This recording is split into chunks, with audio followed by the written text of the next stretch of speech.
Motivi so različni, ne. 12 ali 10 ali pa 100x je siguren motiv vsakega investitorja, ne. Zdaj, eni investitorji si želijo investirati v startupe zato, da se počutijo mlajše, ne. To je zelo pogosto. Namreč tukaj gre za investicije v time, ki so ponavadi sestavljeni iz malo mlajših ljudi. Eni investitorji investirajo zato, ker želijo biti v koraku s tehnologijo, ne, z zadnjimi trendi, ne. Eni investitorji želijo zato, ker želijo biti z drugimi investitorji, se pravi, gledajo to kot na neko članstvo v nekem klubu, ne, v nekem društvu, ne. Nekdo želi samo dati nekaj nazaj družbi, ne. Tudi to je zelo, ne samo plemenit, ampak zelo relevanten argument, ne. Želi pomagati nekomu, kjer vidi samega sebe pred 20-30 leti, ne, in želi, da ima ta podjetnik boljše možnosti, ne, za svoj uspeh. Tako da teh razlogov je ogromen, ne.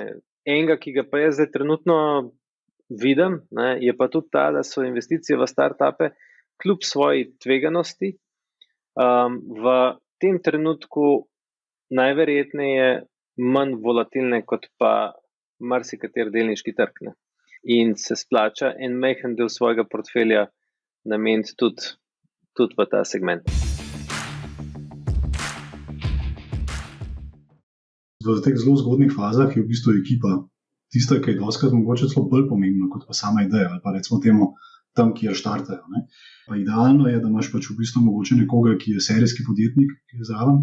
Zakaj? Zaradi tega, ker v bistvu tukaj vseeno se pač učiš na svojih napakah, ne, hopefully, in v bistvu potem računaš, da pač naslednjič bo pač bolj izkušen in bo mogoče tudi z večjo samozavestjo pač se lotil stvari, ne. Drugo, kar je dosti pomembno, je, da seveda, da so vrednote poalignane, se pravi v bistvu, da tudi upošteva, ne, da pač ta investicija, ki jo pač nekdo investira v nekoga, ne, da je to seveda namenjen za njegovo rast, ne pa za to, da pač samo izčrpa podjetje in gre potem nekaj drugega dela. In tretje, ne, zelo fajn je, da je pač ta podjetnik vpet v neko mrežo, ne, in tukaj recimo mi tudi z Silicon Gardens skladom pomagamo, ker v bistvu združujemo mrežo community Silicon Gardens, kjer se združijo pač te večji uspešni startup founderji. Se mi zdi, da je to zelo pomembno. Se pravi, eno je, da pač samo mogoče neko deljenje problemov, rešitev in tako naprej, ne, da si pač v bistvu drugemu pomagajo. Druga stvar, ki se mi pa zdi dosti pomembna, je pa, da si mogoče tudi recimo med sabo dvigajo letvico, kaj je tisto, kar je pričakovano. Se pravi, ko enemu uspe, ne, izmed njih, seveda tudi ostalim dvigne pričakovanje, ne, in v bistvu daje malo pritisk, tak malo psihološki, da zdaj moramo pa tudi mi biti toliko uspešni kot so oni, ne. In ponavadi vidimo, da pač taki podjetniki, ne, ki imajo recimo vse te tri lastnosti ali pa te benefite, da so bolj uspešni. Ekipa je zelo pomembna, vendar, kar so pa moje izkušnje bolj z vidika vrednotenj in svetovanj, je pa ta startup community specifičen. Vse je zelo, cel svet bomo osvojili, kar na nek način je v redu, vendar z vidika vrednotenja oziroma vlaganja v taka podjetja je pa treba biti kot investitor zelo previden, da ne verjameš preveč tem zgodbam.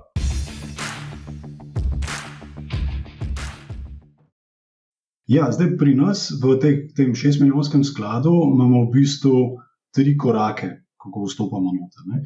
Čisto na začetku ponavadi vstopimo za 50,000 evrov, potem v naslednji fazi povečamo za dodatnih 200 in potem še naprej do $500,000. Ne. Tako smo si nekako postavili pravila, da v bistvu $500,000 je največ, recimo, da investicije v eno samo.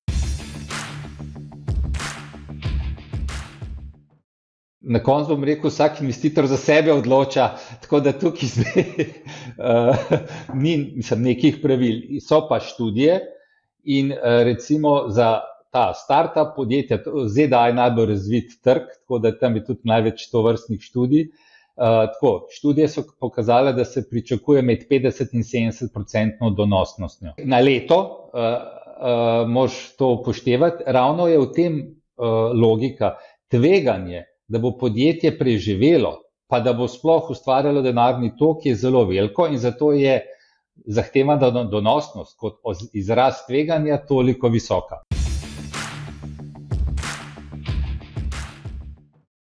Ta segment je absolutno tvegan. Mislim, to moramo vsakmu povedati čisto na začetku. Ne. In tudi alokacija osebnih ali pa institucionalnih portfeljev v ta segment lahko dosega, 5, največ 10%. Ne. Ampak ne glede na vse, omogoča doseganje nekih nadpovprečnih donosov. In ti nadpovprečni donosi v času, ko je kakršenkoli donos zelo težko doseči, ob tem, da so še praviloma razporejeni na malo daljše obdobje in se s tem tudi, bom rekel, ta njihova volatilnost je malo manjša, kot pa jo pričakujem na nekaterih drugih segmentih v naslednjih 3 do 5 letih. Mislim, da je to zelo lepa začimba marsikateremu portfelju.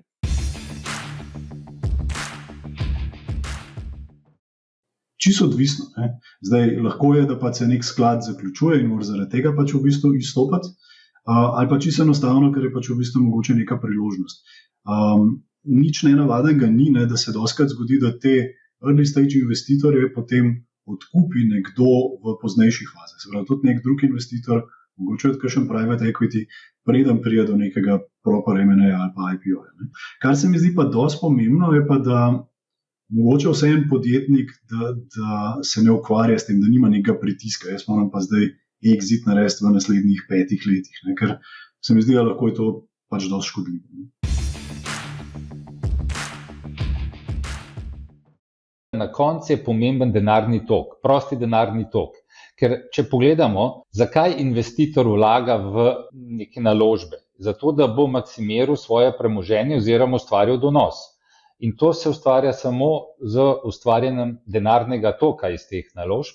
Kar pa je problem pri teh startup podjetjih oziroma mladih, hitro rastočih podjetij, je pa ta, da je ta denarni tok oddaljen v prihodnost. Vendar ne smemo pozabiti, na koncu vedno je denarni tok. Lahko damo zelo tak svetovno znan primer je Facebook.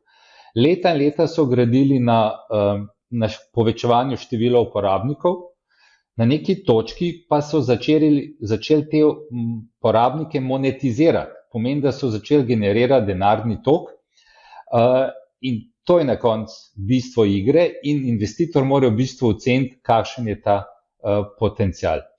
Kar je pa bistveno težje kot pri klasičnih podjetjih, kjer vsako leto nek denarni tok se že ustvarja.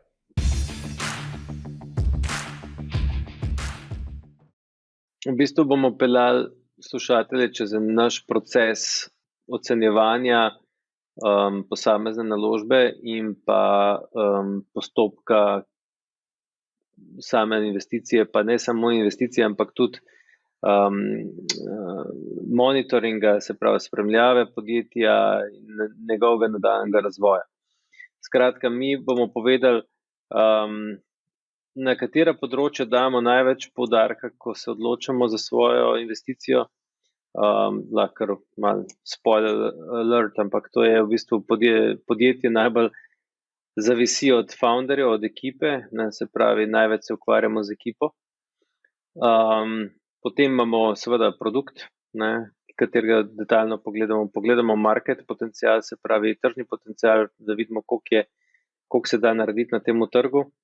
Pogledamo glavne rizike, ki obstajajo pri tej naložbi, konkurenco in tako naprej. Skratka, skozi ta predavanja bomo vsakega od teh področij precej v detajle pokrili.